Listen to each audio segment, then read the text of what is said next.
নজর রাখবো পরবর্তী সংবাদে। এবার কুষ্ঠ রোগ নির্মূলের লক্ষ্যে দক্ষিণ জেলার বিশেষ করে বিলোনিয়াতে এবার দক্ষিণ ত্রিপুরার বিলোনিয়াতে কুষ্ঠ রোগ নির্মূলের লক্ষ্যে 14 দিন ব্যাপী কুষ্ঠ সচেতনতা অভিযান শুরু হলো। আজকে থেকে চলবে 13 ফেব্রুয়ারি পর্যন্ত।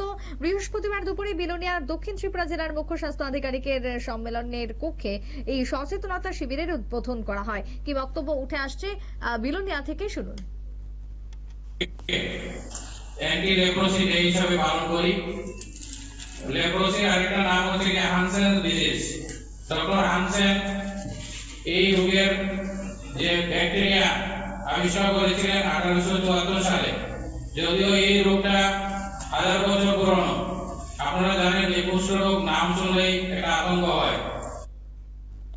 আপনারা শুনলেন দক্ষিণ জেলা থেকে বক্তব্য। একটি প্রচার গাড়ির আয়োজন করা হয়েছে, যে প্রচার গাড়ির মধ্য দিয়ে আজকে সকলকে সচেতন করার লক্ষ্য নেওয়া হয়েছে কুষ্ঠ রোগ সম্পর্কে। ছোট্ট একটা বিরতির পর ফিরছি, সঙ্গে থাকুন।